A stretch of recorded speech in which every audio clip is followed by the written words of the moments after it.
نصف عمرت بر فنا رفته اگه تا حالا راجع به NFT ها چیزی نشنیدی. اگه میخوای نصف دیگش فنا نشه همراه هم شو که ببینیم NFT ها چی هن و چه کاربردی دارن.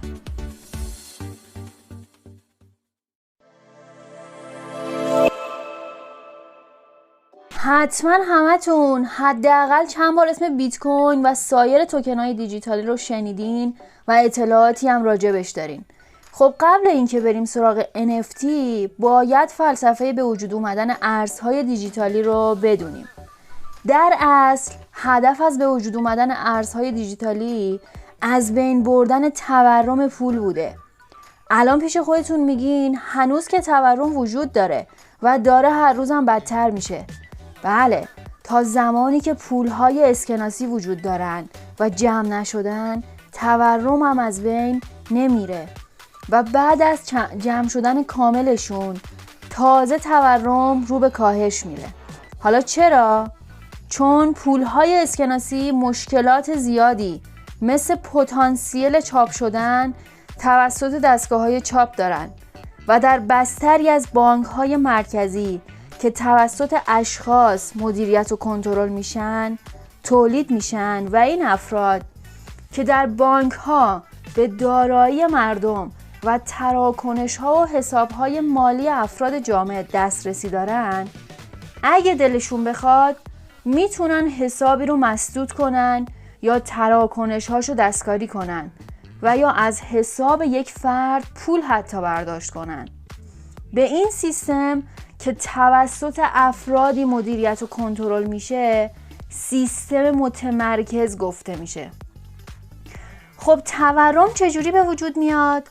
با چاپ بی‌رویه و بدون پشتوانه پول. فرض کنید در یک شهر 10 تا دونه خونه وجود داره و 10,000 تومان پول هم وجود داره کلن.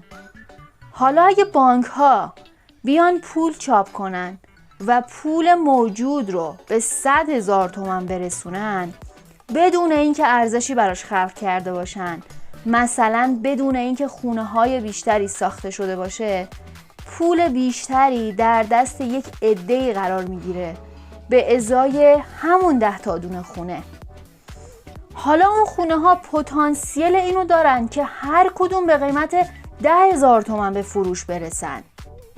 این تورم دوستان، ایجاد پول بدون پشتوانه. حالا در سال 2008 در آمریکا گروهی به نام ساتوشی ناکاموتو تصمیم گرفتن که یک سیستم غیر متمرکز درست کنن که هیچ کس حتی سازنده و طراح اون برنامه نتونه سیستم رو کنترل یا دستکاری کنه و اون سیستم به صورت خودکار با توجه به برنامه اولیه‌ای که بهش داده شده همیشه در حال کار باشه و یک سیستم غیر متمرکز به وجود آوردن به اسم بلاکچین. بلاکچین یک مدل دفتر دیجیتالیه که تمام تراکنش‌های مالی مردم در بلوک‌هاش که به همدیگه متصلاً ثبت میشه و همه مردم در سراسر دنیا میتونن تراکنش‌ها رو ببینن و به طور واضح در دسترس مردمه که همه به این سیستم اعتماد کنن و برای ثبت هر تراکنشی افراد باید اونو تایید کنن تا ثبت شه و وقتی که ثبت شد هیچ کس قادر به عوض کردن و دست بردن در اون تراکنش ها نیست. خب برای من که خیلی جذاب بود این سیستم، چون دیگه نیازی به اعتماد کردن ندارم و همه چیز به صورت شفاف جلوی چشم خودم انجام میشه.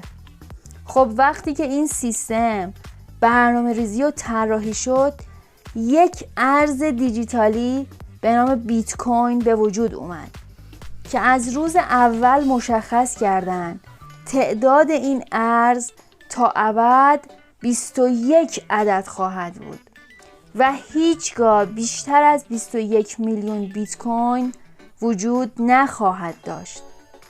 این محدودیت برای جلوگیری از تورم و استخراج بی‌رویه این ارز شکل گرفت که کسی نتونه مثل اسکناس هر چقدر که دلش خواست چاپ کنه. حالا بلوک های بیت کوین که طبق قرارداد اولیه طراحی شدن فقط قابلیت ثبت تراکنش ها رو دارن و به غیر از تراکنش های انجام شده بین مالک و خریدار هیچ مورد دیگه ای رو نمیتونن ثبت کنن. مثلا اگر کسی میخواست یک ماشین با بیت کوین خریداری کنه و نصف مبلغ این ماشین رو الان بده و نصف مابقی رو 3 ماه دیگه، اون اشخاص نمیتونستن این قرارداد رو روی بلاکچین ثبت کنن، چون به غیر از تراکنش های حال حاضر هیچ جمله یا هیچ ماده و تبصره‌ای قابلیت ثبت شدن روی بیت کوین رو نداشتن. برای حل این مسئله یک بلاکچین جدید ساخته شد که به غیر از ثبت تراکنش ها بتونه یک قرارداد هوشمند هم بین طرفین معامله ثبت کنه و اینجا بود که بلاکچین اتریوم خلق شد که بستر اتریوم به صورتی طراحی شده که بتونه هر نوع قرارداد هوشمندی مثل کدهای برنامه نویسی که حتی از این طریق صرافی های غیر متمرکزی در این بستر به وجود اومده رو ثبت کنه که بدون اینکه شخص یا اشخاصی این صرافی رو مدیریت کنن، توسط قرارداد هوشمند اتریوم به صورت خودکار کار مردم رو راه بندازه و پولهای مختلف رو چنج کنه. بله، همینقدر جذاب این بستر و این ویژگی که بدون دخالت کسی طبق قرارداد بسته شده کارها بدون عیب و نقص پیش میرن خیلی منحصر به فرد و خاصه.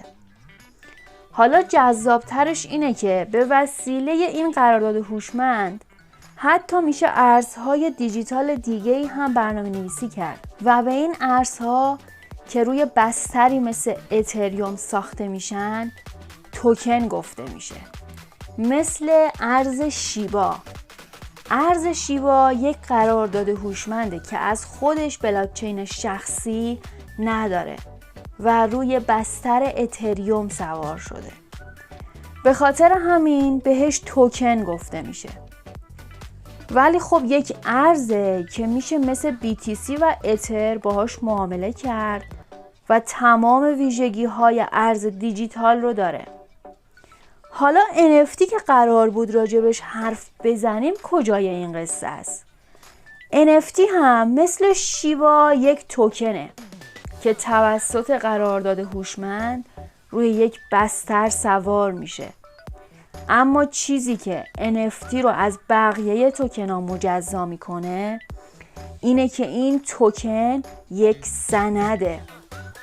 بله، همین سندهای منگوله دار خودمون که بابت دارایی هامون از شهرداری میگیریم، اما یک سند روی بستر بلاکچین که توسط قرارداد هوشمند وجود اومده و قابلیت اینو داره تمام مشخصات یک وسیله مثل اسم خالق یک نقاشی یا سازنده یک خودرو، اسم اون شخص که وسیله رو ساخته، سایزش، مدلش، رنگش، قابلیت‌هاش و تمام مشخصات روی این سند ثبت میشه و حتی وقتی سازنده و خالق اون اثر بخواد وسیله‌ش رو بفروشه، مبلغ و اسم خریدار روی بلوک‌های این سند ثبت و نوشته میشه و هر بار که خرید و فروش اتفاق بیفته و تغییر قیمت اعمال شه به صورت شفاف و واضح همه چیز مشخصه و همه میتونن ببیننش. خب این بود فلسفه به وجود اومدن NFT ها. برای اینکه خسته نشیم ویدیو رو تموم میکنیم و ادامه بحث رو توی ویدیو بعدی میگیم.